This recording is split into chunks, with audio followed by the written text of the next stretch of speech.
Rande Edison nunca fue del tipo que buscaba aplausos.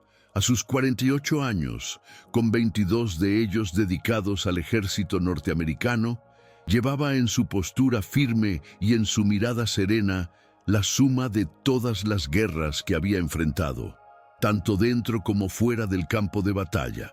Era viernes, principios de la primavera en Virginia, y acababa de llegar a su nuevo hogar, una casa de 2 plantas sencilla, con un porche blanco, en un barrio de clase media alta.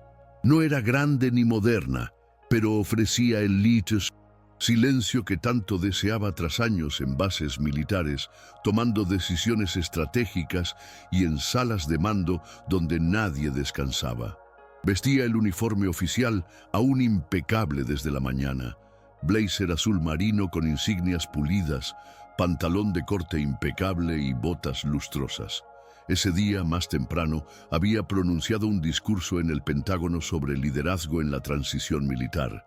Al salir, aplaudida de pie, Rande no pensó en nada más que en llegar a casa y montar su estantería de libros, los mismos que la habían acompañado durante 3 décadas de servicio, de Kabul a Hawái. Con el motor del SUV gubernamental negro apagado, descendió con calma, tomó 2 cajas y comenzó a caminar hacia el porche.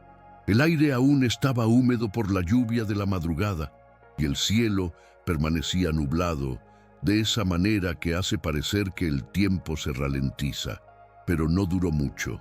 Un hombre blanco, de cabello prolijo y mirada ladeada, observaba desde la acera de la casa contigua.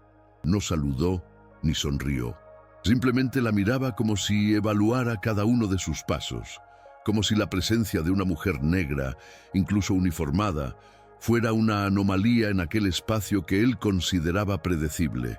Rande lo notó, siempre lo notaba, no con ira, sino con ese cansancio profundo de quien ya ha vivido aquello más veces de las que puede contar. Aún así, respiró hondo, acomodó los hombros y siguió al interior. Aún faltaban 12 cajas. Mientras Rande organizaba las cajas en el suelo de la sala, siempre con método, siempre con propósito, escuchó pasos acercándose desde el exterior. No era el ruido leve e indeciso de un vecino curioso, eran pasos decididos, con peso de autoridad y ego. Al abrir la puerta, se encontró de frente con el oficial Brewster, blanco, alto, rostro ligeramente enrojecido y una barba que intentaba disimular la rigidez de su mandíbula siempre tensa. Apenas esperó un saludo. Recibimos una llamada por actividad sospechosa en esta propiedad. ¿Podría mostrarme una identificación? Por favor, dijo con el tono de quien ya había decidido que ella no pertenecía allí. Rande no se inmutó. Extendió el brazo, entregó su placa funcional y dijo con voz serena: Coronel Rand Edison, propiedad adquirida legalmente. Esta es mi dirección ahora. Pero Brewster no miró los documentos con seriedad. Los contemplaba como si fueran piezas de un rompecabezas falsificado. Tras devolvérselos, insistió en preguntar por el vehículo, el origen de la llave y por qué estaba sola. Era más que protocolo, era desconfianza. Rande conocía esa mirada. La había visto en aeropuertos, en hoteles, en reuniones cívicas. No era odio, era algo peor. La suposición automática de que ella, siendo quien era, debía estar en un lugar equivocado. La miró y trató de resolverlo con racionalidad. Señaló la placa oficial del vehículo gubernamental, mostró la carpeta con los documentos de transferencia de la casa e incluso mencionó el nombre de la agente inmobiliaria que intermedió la compra. Pero Brewster tenía prisa por ejercer su hostilidad. Cuando ella intentó cerrar la puerta para volver a descargar las cajas, él se interpuso entre ella y el marco. No he terminado. Necesito asegurarme de que realmente vive aquí. Fue como recibir una ráfaga de aire helado por dentro. Rande respiró hondo y no respondió de inmediato. El pulso le latía en las sienes, pero su disciplina, la quela entrenada en campos de guerra, la mantuvo firme. No obstante, por dentro, algo comenzaba a romperse. Dentro de sí, Rande sentía formarse ese viejo conflicto, el impulso de alzar la voz, de recordar quién era, de mostrar las medallas y el respeto que había ganado con esfuerzo, contra el instinto de protegerse, de evitar el escándalo, de preservar la paz. En toda su vida había aprendido a tragarse insultos disfrazados de protocolo, pero ese día, en su nuevo hogar, algo le impedía ceder con tanta facilidad. «Oficial, se está excediendo en sus funciones. Estoy con uniforme de gala, con documentos oficiales, dentro de mi propiedad. Si hay dudas, puedo llamar a mi superior directa», dijo con firmeza. Pero Brewster no retrocedió. De hecho, dio medio paso al frente, invadiendo su espacio personal. Miró por encima del hombro de la coronel, como buscando confirmar su fantasía de que ella era una impostora, una amenaza. Y entonces, con la frialdad arrogante de quien se cree por encima de toda contestación, soltó: «Es solo extraño ver a alguien como usted aquí. Solo estoy haciendo mi trabajo». Esa frase, cargada de veneno disfrazado, rebotó en ella como una bala muda. «Alguien como usted». No había sospecha real. Era sobre el color de su piel, el uniforme que desafiaba estereotipos, el barrio que él creía que no le correspondía. Fue en ese instante que Rande sintió formarse dentro de sí la decisión como acero. No iba a retroceder. Al menos, no esa vez. Caminó con calma hasta el teléfono. Marcó un número que pocos tendrían autorización para usar directamente. Al otro lado salió una voz, con la formalidad propia de la estructura militar. Se presentó, solicitó contacto con el comando de operaciones y explicó objetivamente la situación. No tembló, no vaciló. Cada palabra era un recordatorio silencioso de que la dignidad también tiene rango, y a veces hay que invocarla. Mientras hablaba por teléfono, Rande vio cambiar la expresión de Brewster. Primero frunció el ceño, luego dio un paso atrás, casi imperceptible, como quien siente que el suelo bajo sus pies ya no es tan firme. ¿Aún? Así intentó mantener la compostura, como si dudara del alcance de esa llamada. Pero lo que él no sabía, y Rande no necesitaba demostrar, era que su llamada no era solo una llamada, era un protocolo. Una señal de que una oficial de alto rango estaba siendo faltada al respeto en suelo nacional. Del otro lado llegó la respuesta rápida: «Permanezca en un lugar seguro. Se enviará apoyo de inmediato. Este oficial será notificado». Colgó sin triunfalismo. No era una victoria personal, sino la imposición de un límite. Un límite que durante años había visto violarse diariamente con los suyos, y esa mañana con ella misma. Brewster trató de comprender lo ocurrido. Sus ojos estaban inquietos, y su mano derecha temblaba sobre el radio de su hombro. Rande lo observó como quien ve, por enésima vez, resquebrajarse la estructura de la arrogancia. El silencio entre ambos se quebró con un motor grave. Un vehículo oscuro y oficial se detuvo frente a la casa. De él descendió una mujer negra, uniformada de la Fuerza Aérea, con la mirada firme y la postura impecable. La teniente Tali. Rande conocía su nombre, aunque nunca habían coincidido en persona. La teniente caminó hacia el porche con la tranquilidad de quien sabe exactamente dónde pisa. Saludó a Rande con el debido respeto y luego se dirigió a Brewster. «Oficial, la situación está bajo supervisión federal. Por orden directa del Pentágono, su presencia aquí ya no es necesaria. Cualquier protesta deberá presentarse por escrito». El rostro de Brewster palideció. Por primera vez, no supo qué responder. Mientras Brewster retrocedía lentamente, tratando de mantener una dignidad que se le escurría por los ojos abiertos, un nuevo sonido se propagó por el vecindario. El chirrido de ventanas abriéndose. Vecinos, antes invisibles, comenzaron a asomarse tras cortinas, cercas y porches. Rande no los miraba, no por desdén, sino por elección. Había aprendido temprano que hay miradas que no merecen respuesta, solo el reflejo incómodo. Aún así la sentía. Era como si de repente todos se hubieran despertado a una verdad incómoda. Esa mujer que juzgaban extraña y quizás indeseada era una coronel condecorada, amparada por el Pentágono y ahora símbolo de una vergüenza colectiva. Un niño en bicicleta se detuvo en la acera, curioso, y Rande, por reflejo, esbozó una sonrisa. Fue una sonrisa leve, contenida, pero suficiente para atenuar la tensión que envolvía al vecindario. La teniente Tally permaneció unos minutos, haciendo breves preguntas, escuchando con atención y anotando todo con la precisión de quien sabe que cada palabra será crucial. ¿Le tocó?, preguntó en voz baja. Rande asintió, recordando el instante en que Brewster bloqueó la entrada. No había sido violento, pero sí fue invasión, y ese tipo de contacto no necesitaba dejar marcas para herir. Tally tomó nota, agradeció y anunció que se iniciaría una investigación formal de inmediato. Antes de partir, la teniente hizo una pausa y miró hacia la casa de Rande. «Espero que aquí encuentre la paz que merece, coronel, y que nadie más se sienta autorizado a arrebatársela». Rande asintió en silencio.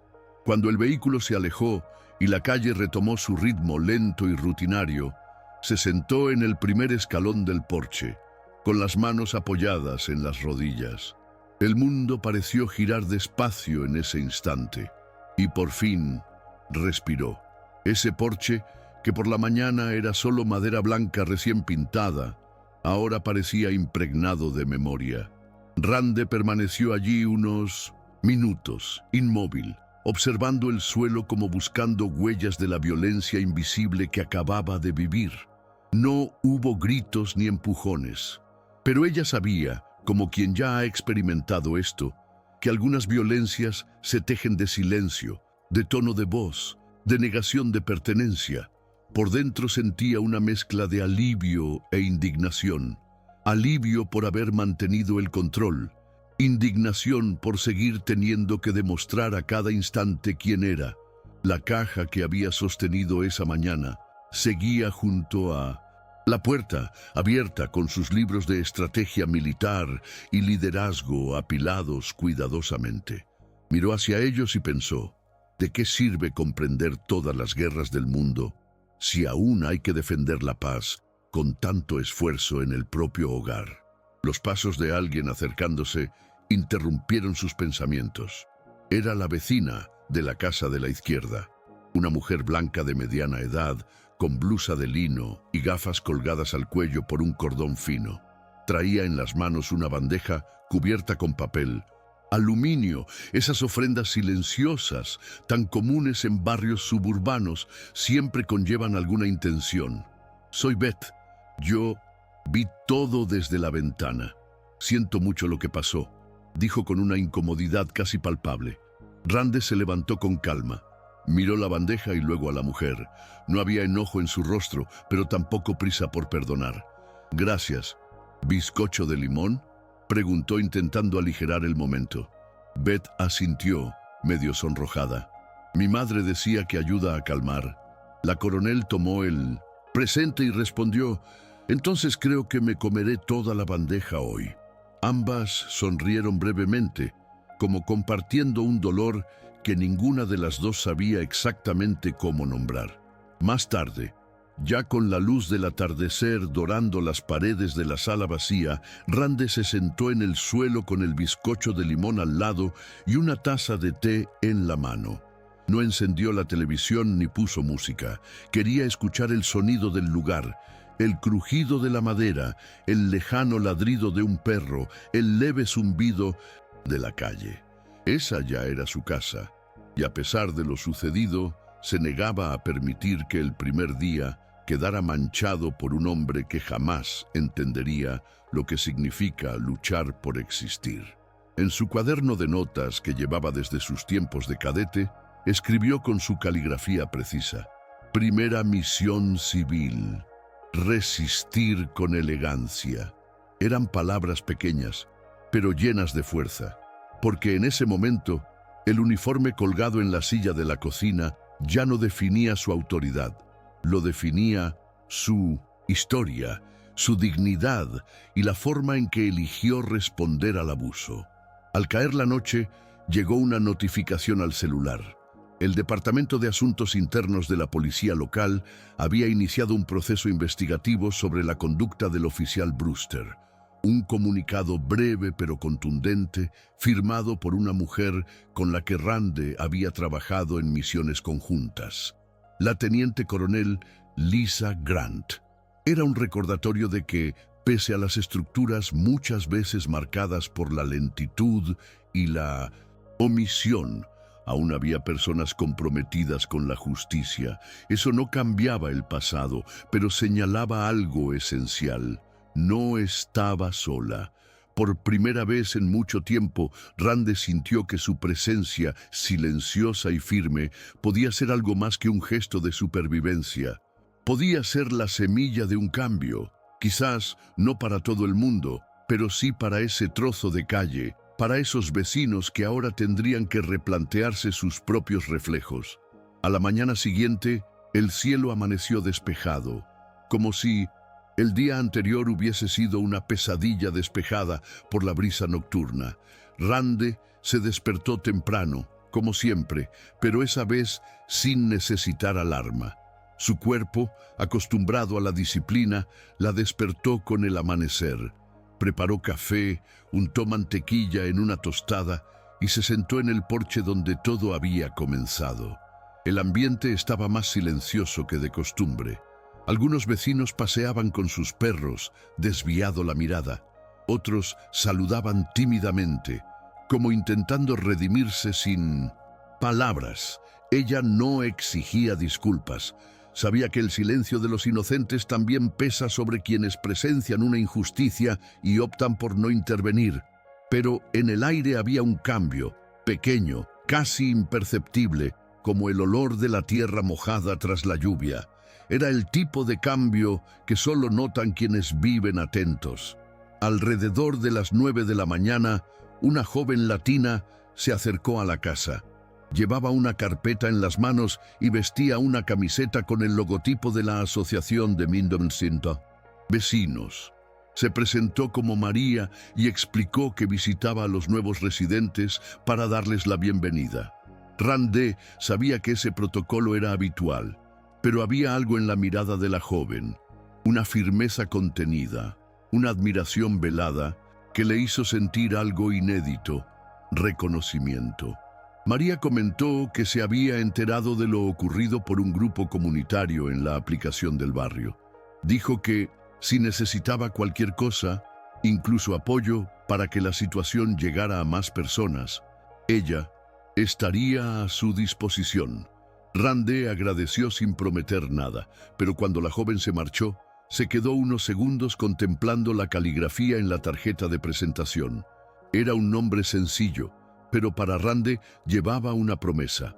No estaba sola en esa calle, y tal vez ni siquiera en ese país. Más tarde ese mismo día, recibió un correo electrónico inesperado. Era del Comando de Comunicación Estratégica del Ejército. Le informaban que, por solicitud directa del gabinete del secretario de Defensa, había sido invitada a participar en una fuerza de tarea sobre seguridad comunitaria y relaciones entre militares y civiles en territorio nacional. Su reciente actuación en una situación de conflicto doméstico demuestra excelencia de conducta y liderazgo ético, decía uno de los apartados. Rande lo leyó más de una vez, no por vanidad, sino para asimilar el significado. Nunca había buscado reconocimiento fuera de los parámetros tradicionales, medallas, ascensos, misiones cumplidas. Pero esa invitación era diferente. No se trataba solo de méritos militares, era sobre representatividad, sobre una historia de resistencia que ahora podría ayudar a replantear políticas públicas y relaciones de poder dentro del mismo país en el que sirvió por más de 2 décadas. Cerró la computadora y miró por la ventana. La calle estaba tranquila, como si todo hubiera vuelto a su equilibrio, pero ella sabía, como toda mujer negra que abrió camino en espacios de poder, que ese equilibrio era frágil. Bastaba un gesto, una mirada ladeada, una insinuación velada para que todo volviera a tambalear. Y aún así, allí estaba, sentada en su casa, con la cabeza erguida, con la serenidad de quien sabe que no es el uniforme lo que otorga autoridad, sino el carácter. Pensó en llamar a su padre, un hombre que desde niña le enseñó que el respeto no se pide, se impone con la postura, pero decidió esperar. Quería contar la historia entera cuando el dolor se convirtiera en lección. Fue entonces cuando Rande comprendió algo profundo. A veces resistir no es chocar de frente, sino mantenerse firme, en silencio, cuando todo a su alrededor espera que te inclines. La semana siguiente, Rande comenzó a caminar cada día por el vecindario, no para ostentar, ni para vigilar, sino para ocupar un espacio que durante tanto tiempo le fue negado no por la ley, sino por la expectativa. Andaba con paso firme, vestida con ropa sencilla, a veces con audífonos y una botella de agua reutilizable. Poco a poco, los saludos empezaron a surgir con más naturalidad. Unos pocos sonrisas tímidas, una invitación a un té comunitario, el saludo de la señora que antes evitaba el contacto visual. No buscaba aceptación, ya había ganado algo mayor, visibilidad. Y donde hay visibilidad, hay responsabilidad. En una de esas caminatas se cruzó con Brewster, quien estaba de ropa civil junto a un automóvil con expresión indescifrable. Sus miradas se encontraron por un segundo, y en ese segundo, él desvió la mirada. No hubo confrontación ni rencor, pero sí un reconocimiento mudo de que ella ya no era solo una sospechosa. En una tarde de sábado, Beth, la vecina del bizcocho de limón, se detuvo en el porche para charlar. Trajo otra bandeja, esta vez con galletas. Dijo que ahora participaba activamente en el grupo de diversidad de la escuela local y que todo comenzó cuando se vio reflejada en aquella escena de silencio el día del incidente. Me hiciste pensar en cuántas veces vi cosas injustas y me quedé callada y cómo eso también es una elección, confesó. Rande escuchó en silencio, acogiendo sin prometer un perdón inmediato.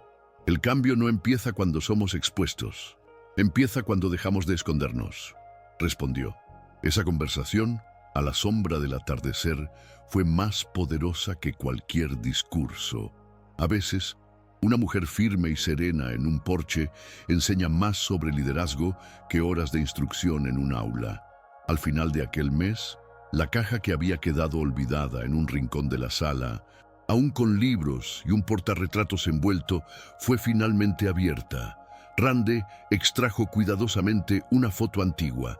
Ella, a los 26 años, recién ascendida, junto a su madre. Detrás de la imagen, garabateado con bolígrafo, se leía: «Nunca bajes la cabeza, ni cuando duden de ti». Se sentó en el sofá y dejó que el recuerdo inundara el ambiente. ¿Cuántas veces tuvo que probarse? ¿Cuántas veces se cayó para sobrevivir? Pero allí, en esa casa sencilla de Virginia, algo había cambiado. Por primera vez, sentía que ya no necesitaba justificar su existencia, que la lucha ahora era otra: inspirar.